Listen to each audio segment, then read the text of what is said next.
Hello, Inspector Robin. You reach house number 113 quickly. It has just been reported that a 13-year-old girl has finished her entire family. When Inspector Robin heard this, he too was shocked for a moment. He immediately left all work and went directly to house number 113. There was a gathering of police and media outside the house early in the morning. It was only 2 hours before the accident that in no time this news had spread all over the city. What do you think? This 13-year-old girl can kill 4 people in her own house. It doesn't matter if I think or don't think, Inspector Jesse. What the evidence says makes all the difference. Well, where is she? Who? Jennifer. Locking her in her own room right now, as long as the lady police arrive. After listening to Jesse, Robin went straight towards Jennifer's room. Her room was at the end of the house. Before reaching where he had seen the dead bodies of all the family members. Someone's back, someone's chest, and someone's face were stabbed so many times with a knife. Anyone seeing the dead bodies will start vomiting. Robin had just reached outside Jennifer's room when he felt as if someone was flying over him simultaneously. And this was suspected by seeing a shadow below him. But as soon as he looked around, he did not see anyone there except himself. Robin was standing at the door. Before he could open the door, he heard another girl's voice from inside the room, which was not of Jennifer. Jennifer is standing in front of the mirror doing her hair, and her hands are still covered in blood. Uncle, you have come. I had thought that you would handle this case. Regrettably, today there is no one to ask you for tea and coffee. The thing is that I killed everyone. Jennifer, what nonsense are you talking about? They were all yours.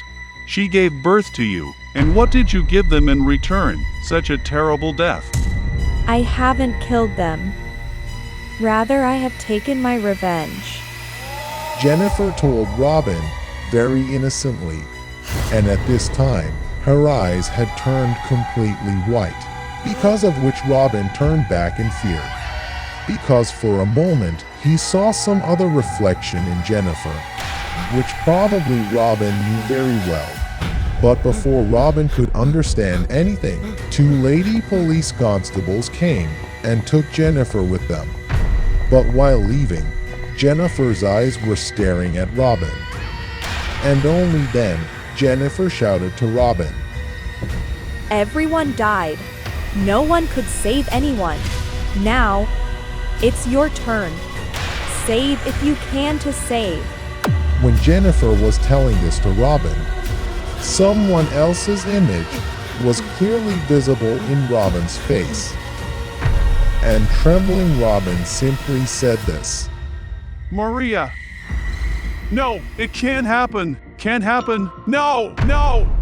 Saying to himself, Robin, instead of going to the police station, he ran straight to his house and said to his wife in a hurry, Mary, pack all the essentials quickly.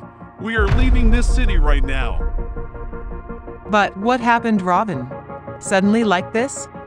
And Mike hasn't even come from school yet. Do as I said. Understood. And I have told the constable to bring Mike. He will be coming. We have to leave this city at any cost before evening. Robin had said this in a loud voice, hearing which Mary did not say anything else and quietly started packing her things. Robin was also stuffing money and jewelry in a bag from his cupboard. That's when he got a call from Inspector Jesse. Yes, Jesse, got the ticket? Sir, got the ticket. But did you ask Constable Thomas to pick up Mike from school?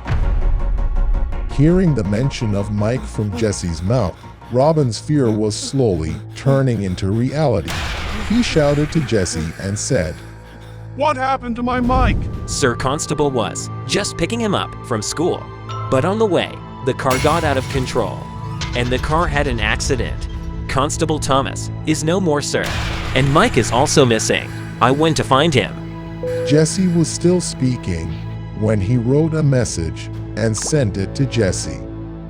Things were getting worse, one after the other. Even Robin was beginning to feel something big was wrong. But then he heard a strange silence in his house. Mary, where are you? Mary, Mary. Robin was searching for Mary in the whole house, calling her, but don't know where Mary suddenly disappeared. Stuff was scattered all over the house. Some time back, Robin's son Mike was missing, and now his wife Mary. Robin's mental balance had now completely deteriorated. He used to shout in his own house, then he would go to the neighborhood and search his wife. In all these things, the evening was covered by the black sheet of the night. And now Robin was sitting at the door of his house in a miserable condition. And as the night deepened, he saw that his wife Mary was walking inside the house with her baby Mike in her arms. She had cried so much that after drying the marks of tears from her eyes, were narrating her pain by sticking to her cheeks. A mother had lost her most precious thing. She came in front of Robin like a living corpse and said, while handing Mike in his lap, Here, take your son. It's dead. And you also know who killed him. I wish you had died instead. This innocent person is paying for your sins. Understand? Saying this, Mary went inside the house, and Robin took Mike's dead body in his lap. He started crying loudly, sitting on his knees. But before Robin could cry peacefully over his son's dead body, he heard the sound of water falling from inside and a foul smell. Smelling it, he immediately ran inside the house in a panic. When Robin went inside the house, he saw that Mary had poured kerosene on herself.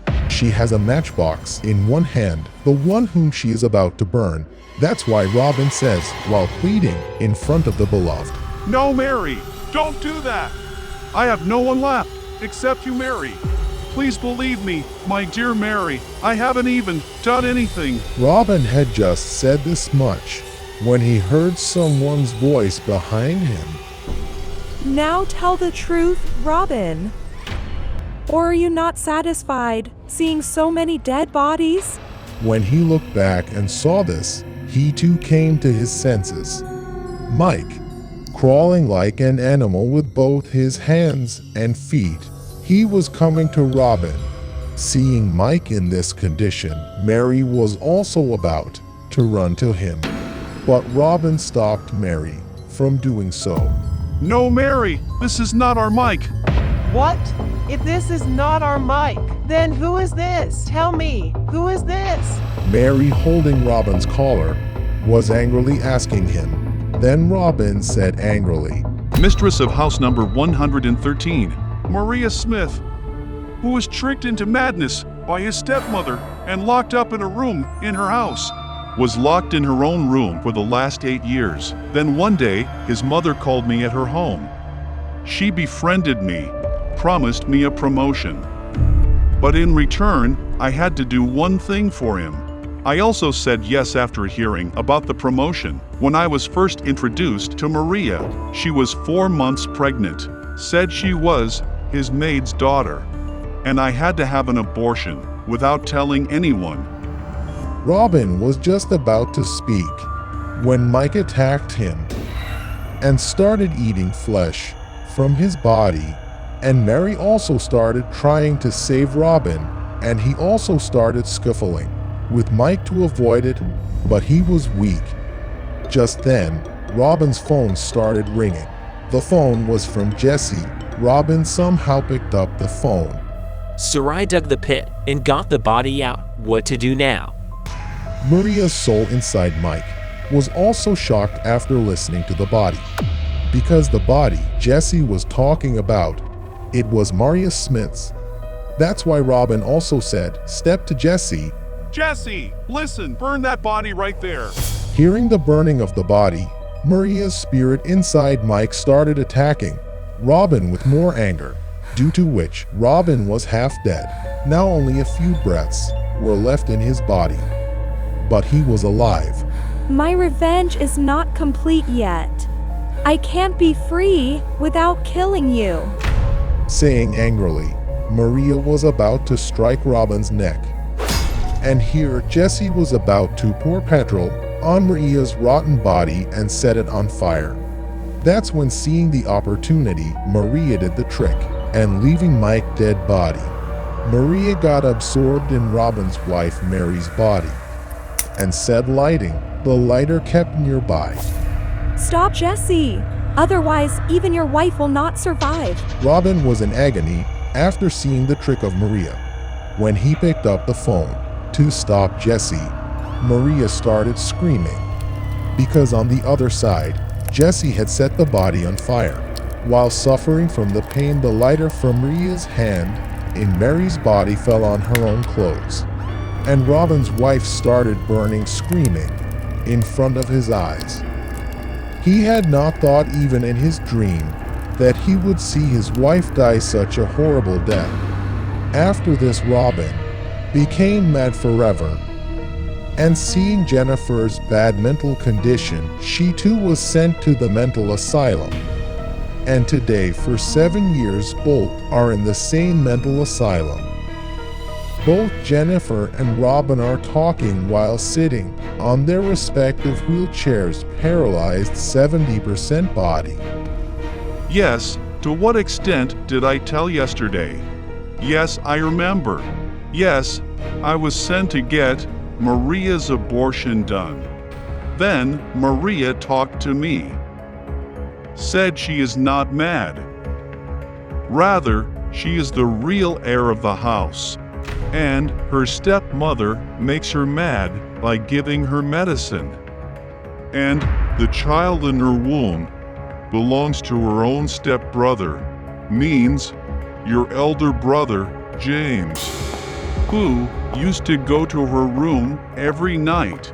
Yes, the child definitely belongs to your elder brother. But she was scratched by your father and the caretaker of your mansion, Robert. All three had set their own time. Like your mother lured me for promotion. Maria also lured me. She had a land which belonged only to her. She wanted to give it to me because she knew that if she had an abortion, she would not survive this time. And because even before this she has had 3 more abortions. She kept on crying in front of me and pleading. Even tried to run away from there. But I made her unconscious and took her to the hospital, where she had died. When I told this to her stepmother, so they asked me to bring the body back to the house, and then made me dig the pit, and I buried her body in her own house. Yes, yes, your father was a bastard, your brother too, and your mother too. And don't forget, you have the same blood. Jennifer started trembling with anger after listening to Robin, and Robin was laughing, seeing Jennifer trembling with anger.